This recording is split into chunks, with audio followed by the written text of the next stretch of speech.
Ready to pair. Good afternoon. Good afternoon. How you doing? First of all, today is the 7th of August, which has been designated as being Purple Heart Day. And I wanted to do something special because I had actually participated in an event yesterday that occurred on the 6th because of some scheduling conflict. But I wanted people out there to know what was going on, and I figured out, Tony, what can you do? What can you do about this? And I said, you know what? I got LinkedIn Live and I got Facebook Live, so let me utilize that so that we can still observe Purple Heart Day. This is Veterans Council's Veterans Way of observing Purple Heart Day. And first of all, to those who don't know me, my name is Elbert Williams. I go by Tony. I'm the CEO and President for Veterans Council and Veterans. What I want to show you here right now is that yesterday at Old City Hall, we had a ceremony, and it was a ceremony that was led by Councilman Luis Vieira. And you see all the hosts of purple shirts there who are Purple Heart recipients.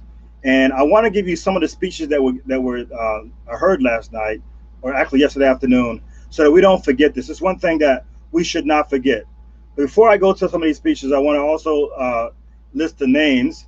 The names that we had of yesterday's event presenters were Jared Abbott, and Jared Abbott, of course, is I say of course, but he's also he has 2 Purple Hearts, and he's my commander for American Legion Post 5. Tim Reed, Jeremy Johnson, who's also the commander for the Chapter 535. Commander Brian Cameron Stern, Craig Gross, who's the father of late Corporal Frank Gross, Annette Kirk, who was a mother of late Army Specialist Paul Kasubia II. And they were the presenters for yesterday. So first, what I want to do is give you kind of like a little quick synopsis on what occurred yesterday. A celebration of our nation's heroes, National Purple Heart Day. You know, the Purple Heart is still the oldest military award that is presented to American service members. So this morning, 10 Tampa Bay photojournalist Angela Clooney shows you City of Tampa raising the Purple Heart flag. We are here to celebrate valor, celebrate sacrifice, and celebrate just American greatness that really brings us together. The Purple Heart Medal is the oldest medal in the military, which is probably why George Washington's head is on it, and why we hold it with such regard. Put simply, it's awarded when a service member sheds his own blood or life for the country while engaged in enemy action. Since the inception of that medal, there's been over 2 million soldiers that have received the Purple Heart. 400,000 of them have been given it posthumously, and my son was one of them. We call it a uniform, but we men and women of the military proudly wear the cloth of the nation, answering our calling and to do her bidding. Sometimes we get hurt, and sometimes we pay the ultimate sacrifice. It is that hurt and that sacrifice that makes us take pause today and raise this flag.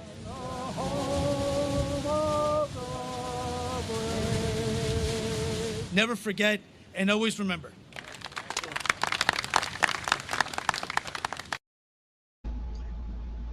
So one of the things I want to try to emphasize is, one of the things is being a veteran that, when you're fighting for this country, it's not about race, it's not about party affiliation, it's not about gender, it's not about sexual orientation, it's about us all working together to get the job done.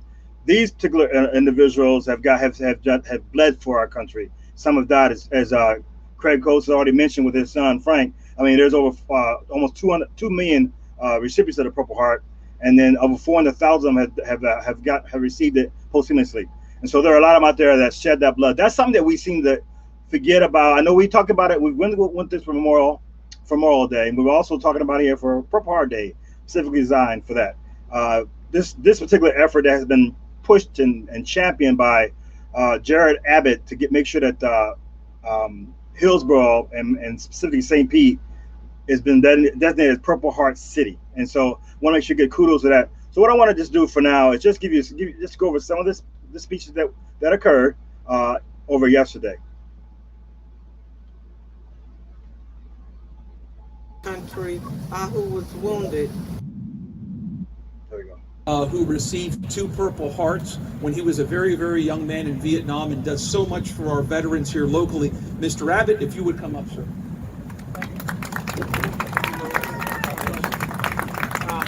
I'm not the boss, just one of the lower levels.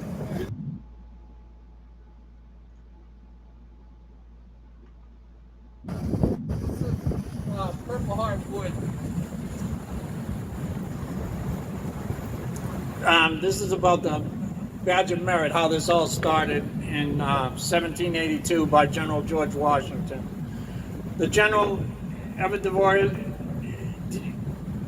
the serious to cherish a virtuous ambition of his soldiers, as well as to foster and encourage every species of military merit, directs that whenever any singular meritorious action is performed, the author of it shall be permitted to wear on his facings, over his left breast, the figure of heart in purple cloth or silk, edged with narrow lace or binding, not only instances of unusual gallantry, but also extraordinary fidelity and essential service in any way, shall meet with a due reward. The road to glory in a patriot army in a free country is thus open to all. This orders also have retrospect to the earliest days of the war and to be considered as a permanent one. Washington's badge of military merit was referred to as the Purple. So in that particular talk, that was Jared Abbott who gave this kind of like the history of the Purple Heart. And upcoming, we had several dignitaries, political dignitaries there. We had Councilman Luis Vieira. Everybody knows Luis is a staunch supporter of veterans and definitely a big, strong supporter for Veterans Council Veterans. And he led the whole ceremony. Also, Commissioner Gwen Myers, and also all the way to the far right, my left, Councilman Orlando Goods was there as well as we presented this particular event, and you'll hear Commissioner Gwen Myers right here. In honoring of Purple Heart Day, which is actually officially tomorrow, but we're doing it here today. We have so many, it's funny because I was saying before, we have so many wonderful honored guests here today that we probably have to cite virtually every person here. But Councilman Orlando Goods is here. Mr. Chairman Orlando Goods, thank you for coming here, sir. We greatly appreciate it. We have, of course, with us here, Hillsborough County Commissioner Gwen Myers. Thank you, Commissioner, for coming so much. We have Mr. Taylor Sanchez from the office of United States Senator Marco Rubio. Thank you here for coming, sir. Thank you very much. We have Luis Raul Laracuente with the office of United States Senator Rick Scott. Thank you for coming, Luis. Nice guy. And we have here Judge Jared Smith. Where's Judge Smith at? There he is. Thank you for coming here, Judge. God bless you. God bless you indeed. And we also wanted to thank the Castro administration and Mayor Jane Castro, who couldn't be here today due to a conflict, for allowing us to use this area. But welcome everyone here today. Like I indicated, tomorrow is Purple Heart Day, and we are here to celebrate valor, celebrate sacrifice, and celebrate just American greatness that really, really brings us together. First, I'd like to introduce my dear friend, Mr. Gerard Abbott, who is the head here of the Military Order of the Purple Heart locally. Mr. Abbott is a Vietnam veteran, United States Army veteran, who received 2 Purple Hearts when he was a very, very young man in Vietnam and does so much for our veterans here locally. Mr. Abbott, if you would come up, sir.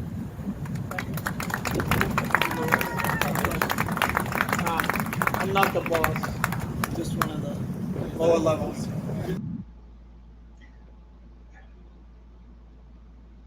And so, and I got a twist around there. That's when Councilman Luis Vieira was introduced all the dignitaries that were there at the event, including Judge Smith, who was there from Family Eye. In fact, I got to say it to Judge Steve Berlin, according to Jared Smith, he's the reason why you got that post in Pinellas.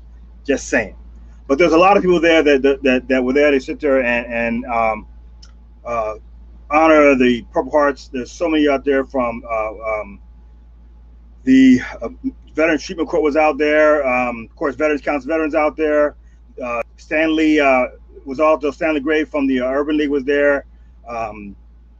Mark, who's here. There was a lot of people out there. James Fletcher to watch this event. Very hot event, but it was really worth it. And I hope we don't forget these as we continue on. Here's another little snippet. Our country, but the flag represents just that. Serving our country, they had a dream. I wanted to defend and protect America. And to those of you who are here today and you have served our country, I say thank you. To those of you who was wounded defending our country, I say thank you. When we think about the Purple Heart and what it represents, you stood the task that many others would not enroll to serve our country. And that's the important part of today. The flag represents just that, the United States of America, that someone thought many years ago that we need to represent those who died serving our country or who was wounded serving our country. And as a member of the Board of County Commissioners of Hillsborough County, Florida, on this past Wednesday, we had a proclamation recognizing the Purple Heart Day. And so that was Commissioner Gwen Myers giving that, and which is really important because again, as when you're in the military, we fight for one flag, one team, one fight. Okay, as some of you guys understand that, but it's one team, one fight, and it doesn't matter again with your race, your gender, it doesn't matter your sex. You're out there fighting. So when you and sometimes it means a loss of life. For a lot of us out there who are served in the military, it becomes very personal. Because we're there when that tap thing goes off, and I tell you what, it's really tough to stomach, knowing that we've gone out there, we've lost our fellow veterans who were military at the time, and for this country, to fight for it. So we can't forget about that. Do not forget about that. There are people over there, right, even now, who are fighting for our freedoms. And as we always said, it's been known all the time, freedom is not free. Here's another snippet that you want to observe. Collection. He has 17 years assigned to various joint special operation elements, task forces at national level intelligence agencies. He is a Purple Heart recipient and is credited as one of the first military first responders at the World Trade Center during the attacks on September 11th, almost 20 years ago. So, sir, Lieutenant Commander Stern, it is a great pleasure to have you here. Let's welcome this great American. Come on up, sir.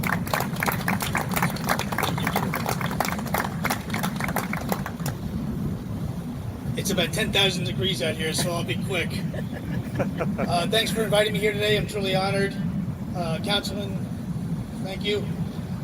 Guests, veterans, fellow Purple Heart recipients, and most importantly, our Gold Star families. Thank you for being here today. I also want to give a shout out to Gerard. He's an inspiration to so many of us. He's a true veteran and leader in our fair city. He's done so much. I don't think that we'll ever be able to say thank you enough, to be honest. We gather here today to celebrate and honor National Purple Heart Day. It's a special day for so many across this country. To me, this day recognizes and honors the literal blood spilt in the service of our country by strong and willing men and women doing our country's bidding and answering their call to service. While tomorrow is technically Purple Heart Day, today, August 6th, is actually the 10-year anniversary of the crash of Extortion 17 in Wardak, Afghanistan, where 30... Jeremy Johnson, Commander, Tampa, Chapter 87. Just want to say thank you to everyone that comes out here today, and maybe next year, the year after, and the year after. Just keep in mind that for the ones that were there, it's very difficult to describe it, so I'm happy that you're all here today to bear with us. And Gold Stars, I love you.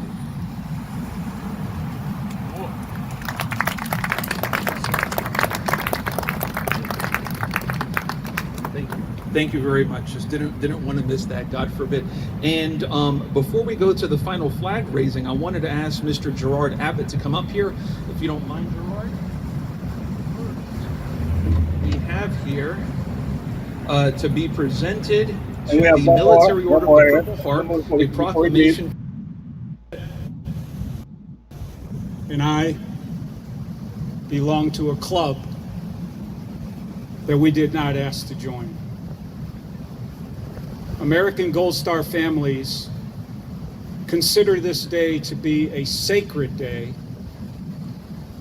because it was of their sacrifice, our son's sacrifice, many daughters as well, that we get to wear proudly the Gold Star pin.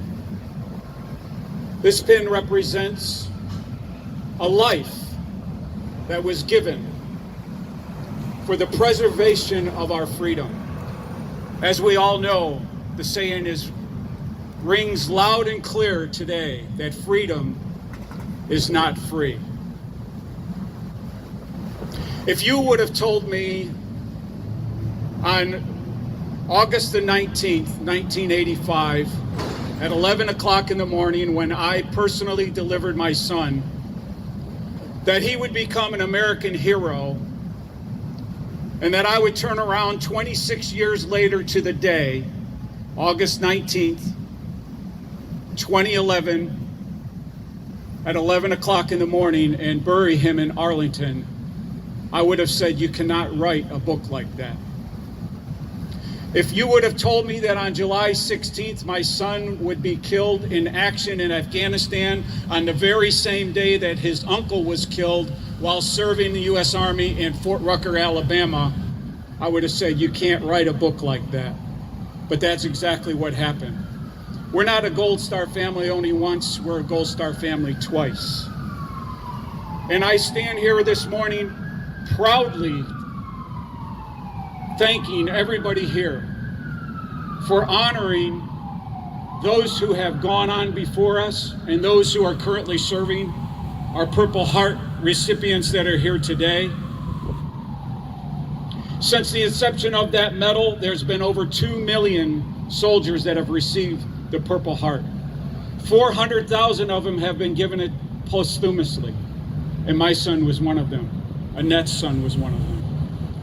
We are deeply grateful to this nation. We love America. God bless you, and God bless the great United States. So there you go. What I wanted to give you guys an opportunity to do is see something that maybe, because, you know, it was a Friday, it was at 1 o'clock, a lot of people were still at work or going to work or whatever, and just didn't get a chance to see that. So I wanted you to get a chance to to witness some of that, because this is something is that we cannot forget as a country. We cannot forget the men and women who are out there shedding their bloods to protect this country and make sure that their freedom stays free. I want to make sure that we did not forget that. So I want to do my part as Veterans Council and veteran to observe this day, and hopefully gave you opportunity that maybe you got a chance and see this, to observe this day as well for Purple Heart Day. For those who don't know, the Purple Heart Day is on August the 7th. We had ours yesterday over at the Old Town City Hall, and as you saw all those presenters here, and I want to make sure you get a chance to see those names before we leave. I'm gonna scroll up to it right now. We owe a great gratitude to Jared Abbott, twice Purple Hearts, Tim Reed, Jeremy Johnson, Commander Brian Cameron Stern, Craig Cross and his son. And when Craig mentioned that, he not only did he lose a son, but he lost a brother as well. Annette Kirk, who's also the mother of the late Paul Kazubi. So we definitely want to make sure that we get a chance to thank them. We sincerely mean thanking them for their service. So this is Veterans Council and Veterans taking the time out on your Saturday. I know you're busy, giving you the chance to get to honor and observe the Purple Heart Day. Until then, Tony Williams out.